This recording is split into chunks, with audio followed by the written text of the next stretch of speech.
తన వ్యాఖ్యలతో చేష్టలతో నిత్యం వార్తల్లో నిలిచేటువంటి మునుగోడు ఎమ్మెల్యే కోమటిరెడ్డి రాజగోపాల్ రెడ్డి మరోసారి సంచలనమైనటువంటి కామెంట్స్ అయితే చేశారు.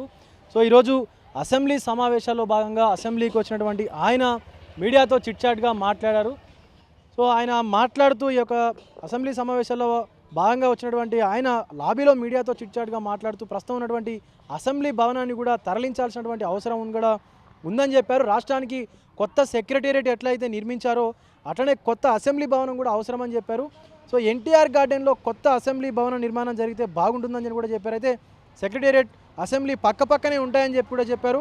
సో అప్పుడు వ్యూ చూడడానికి కూడా బాగుంటుందని చెప్పి కూడా ఇందుకోసం అవసరమైతే హుస్సేన్ సాగర్కు సంబంధించినటువంటి FTL పరిధి ఏదైతే ఉందో దాన్ని కూడా కుదించవచ్చని చెప్పి కూడా అన్నారు. కొత్త సచివాలయం అలాగే అసెంబ్లీ అమరవీరుల స్తూపం ఇవన్నీ కూడా హుస్సేన్ సాగర్ ఒడ్డున చూడడానికి కూడా చక్కగా ఉంటాయని చెప్పి కూడా ఆయన అభిప్రాయపడినటువంటి పరిస్థితి ఉంది. సో సెక్రటేరియట్ అసెంబ్లీ పక్కనే ఉంటే పాలనాపరంగా కూడా బాగుంటుందని చెప్పి కూడా చెప్పినటువంటి సిచ్యువేషన్ కూడా ఉంది. అయితే గోదావరి జలాలతో జంట నగరాల్లోని కుంటలను చెరువులను నింపవచ్చని ప్రభుత్వం ఈ అంశం పైన పరిశీలన కూడా చేయాలని చెప్పి కూడా అన్నారు. ఇక తన మంత్రి పదవి పైన కూడా కోమటిరెడ్డి రాజగోపాల్ రెడ్డి కీలక కామెంట్స్ అయితే చేశారు. తన మంత్రి పదవి వచ్చేది రానిది అధిష్టానం చేతుల్లో ఉందని కూడా చెప్పారు. తాను మంత్రి పదవి ఆశిస్తున్న మాట కూడా వాస్తవమేనని చెప్పినటువంటి పరిస్థితి ఉంది. సో మంత్రివర్గ విస్తరణ అంశం సీఎం రేవంత్ రెడ్డి పార్టీ అధిష్టానం నేతల చూసుకుంటున్నారని చెప్పి కూడా అన్నారు. సో అన్ని అంశాలను పరిగణలోకి తీసుకొని మంత్రి పదవి ఇస్తారు అని చెప్పి కూడా ఆయన చెప్పినటువంటి పరిస్థితి కూడా ఉంది. ఈ రేసులో తాను ముందున్నట్లు కూడా కోమటిరెడ్డి అయితే వెల్లడించినారు. కాగా ప్రస్తుతం తెలంగాణ క్యాబినెట్లో 6 బెర్తులు ఖాళీగా ఉన్నాయి. తెలంగాణ మొత్తం క్యాబినెట్ మంత్రుల సంఖ్య 18 కాగా సీఎం రేవంత్తో కలిపి ప్రస్తుతం 13 మంది మంత్రులుగా ఉన్నారు. మరో 6 స్థానాలు గత ఏడాది కాలంగా ఖాళీగానే ఉన్నాయి. సో క్యాబినెట్ విస్తరణపై ఎప్పటికప్పుడు వార్తలు వచ్చినా కూడా అవి కార్యరూపం అయితే దాల్చట్లేదు. సో ఈ నెలాఖరులోగా క్యాబినెట్ విస్తరణ ఉంటుందని పలువురు మంత్రులు అభిప్రాయపడ్డారు. చెప్పినటువంటి సిచ్యువేషన్ కూడా ఉంది. కానీ సీఎం రేవంత్ మాత్రం విభిన్నంగా స్పందించారు. ప్రస్తుతం అసెంబ్లీ పార్లమెంట్ సమావేశాలు ఉన్నాయని చెప్పి కూడా సో క్యాబినెట్ విస్తరణ పైన చర్చించేటువంటి అవకాశం ఉండదని కూడా చెప్పినటువంటి సిచ్యువేషన్ కూడా ఉంది. ఎస్ సార్, చూస్తున్నాం కదా, ఇది ఎన్టీఆర్ ఘాట్. ఇది సో రాజగోపాల్ రెడ్డి అలాంటి వ్యాఖ్యలు చేయడానికి కారణం ఏంటంటే, సో మనం చూస్తున్నాం కదా ఈ విజువల్స్ ఏదైతే ఈ వ్యూ నుంచి చూస్తుంటే సెక్రటేరియట్ అతి సమీపంగా ఉంది.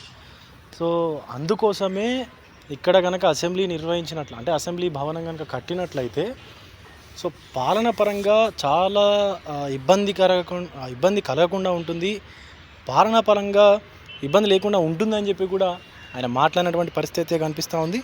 సో చూడొచ్చు మనం సుమారుగా ఇది 12 నుంచి అంటే గార్డెన్ ప్లస్ ఘాటు అంతా కలుపుకొని కూడా సుమారుగా 35 నుంచి 36 ఎకరాల వరకు కూడా ఉంటుందని చెప్పేసి కొన్ని అధికారిక లెక్కలు అయితే చెప్తా ఉన్నాయి. సో చూడొచ్చు ఇక్కడ ఈ ఎన్టీఆర్ ఘాట్ని తీసేసి అసెంబ్లీ కడితే బాగుంటుందని చెప్పి కొంతమంది కాంగ్రెస్ నేతలు అంటున్నారు. దాన్ని మీరు స్వాగతిస్తారంటారా? లేదు, అదో తప్పది. మేము బెంగళూరు ఇంకా వచ్చినాము ఎన్టీఆర్ గార్డెన్ చూసేదానికి. ఇది ఎత్తే మేము ఎక్కడ పోయేది ఎన్టీఆర్ గార్డెన్ చూసేదానికే చెప్పండా.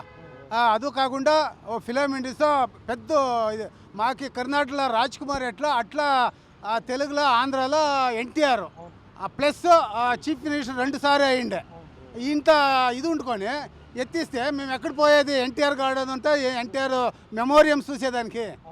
ఇది ప్రభుత్వం కట్టేదానికి ఈ జాగా కాదు వేరే జాగా ఉంటుంది. ఇదే జాగా అనేది ఏమి ఇప్పుడు సెక్రటేరియట్ కూడా హుస్సేన్ సాగర్కు దగ్గరగా కట్టారు కాబట్టి అసెంబ్లీ కూడా దగ్గరగా ఉంటే పరిపాలనా వ్యవస్థ అనేది సులభంగా ఉంటుందని చెప్పేసి అంటున్నారు కదా, దాని పట్ల ఏమంటారు? అవును, వేరే జాగానే లేదా? ఎన్టీఆర్ గార్డెనే కావాలా?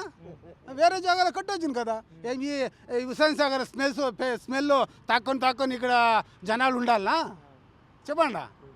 ఇది ఉండాలా, ఎన్టీఆర్ మెమోరియంకి ఇది ఉండాల. ఇప్పుడు ఆయన స్మారకంగా కట్టారు కాబట్టి ఈ ఘాట్ను ఎవరు టచ్ చేయకూడదు అంటారా? అవును, టచ్ చేయకూడదు. టచ్ అయితే ఈ ఎన్టీఆర్కి మర్యాదనే లేదు. ఒక chief minister plus actor old memorial ఇది క్యాన్సిల్ చేస్తే అన్యాయం. ఇది ఇప్పుడు విశ్వవిఖ్యాత నట సార్వభౌమ అంటారు ఆయనని.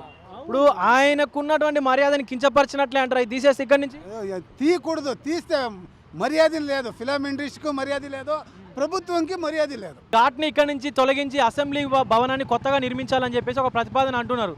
ఎట్లా చూస్తారు దీన్ని? తప్పు అది ఇక్కడే ఉండాలి శాశ్వతంగా. ఎలా అంటే అప్పుడులో 82లో వాళ్ళ అధికారంలో ఉంటారు కదా, అప్పుడు ప్రజలకు మంచి సేవ చేసినారు, ప్రజలకి మంచి సేవ చేసినారు. ఆ, అప్పట్లో డ్రింక్స్ క్యాన్సల్ చేసిరే, డ్రింక్స్ మళ్ళా 2 రూపీస్కి రైస్ ఇచ్చిరే అప్పుడు ఆ కాలంలో. అందువలన వాళ్ళ పేరుకి దక్కే రాకూడదు, అంటే తొందర కాకూడదు, ఇక్కడే ఉండాల. వేరే జగాలు ఉండు కదా, అక్కడ కట్టుకొని వెళ్ళండి.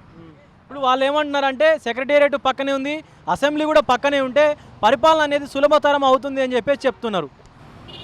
ఎక్కడున్నా పరిపాలన నడుస్తుంది. ఇప్పుడు అంతా వెహికల్స్ ఉంది, ప్రతి ఒక్కరికి కార్లు ఉన్నాయి, ప్రతి ఒక్క ట్రాన్స్పోర్టేషన్ ఉంది. ఎక్కడ కట్టినా అవుతుంది. ఇప్పుడు రామోజీ ఫిలిం సిటీ దగ్గర కట్టినా అవుతుంది, ఇక్కడే కట్టాలనేది ఏం లేదు కదా. దాని నుంచే ఇది వాళ్ళ స్మారకంగా అట్లే ఉండాలి పర్మనెంట్గా. సో ఈ నేపథ్యంలోనే కోమటిరెడ్డి రాజగోపాల్ రెడ్డి అయితే కొంత సంచలన వ్యాఖ్యలు అయితే చేశారు. ఇక్కడి నుంచి ఎన్టీఆర్ ఘాట్ని తరలించాలని చెప్పి కూడా ఆయన అభిప్రాయపడ్డటువంటి పరిస్థితి అయితే ఉంది. అవసరమైతే సో హుస్సేన్ సాగర్కు సంబంధించినటువంటి FTL ఏదైతే ఉందో ఆ FTL పరిధిని కూడా కుదించి ఈ యొక్క అసెంబ్లీ భవనం కూడా కొత్తగా ఇక్కడ నిర్మించేటువంటి ఆలోచన కూడా చేయాలి ప్రభుత్వం అని చెప్పినటువంటి పరిస్థితి అయితే ఉంది. సో చూడాలి మరి ఈ ఆలోచన కార్యరూపం దాలుస్తుందా లేదా ఇది కేవలం మాటల వరకే పరిమితం అవుతుందా అనేది వేచి చూడాల్సినటువంటి పరిస్థితి అయితే ఖచ్చితంగా నెలకొంది. కెమెరామెన్ అజర్తో విజయ్, ఎన్టీఆర్ ఘాట్ నుంచి. అసలైన తొలి వెలుగు. ఫాలో వాట్సాప్ @తొలి వెలుగు official.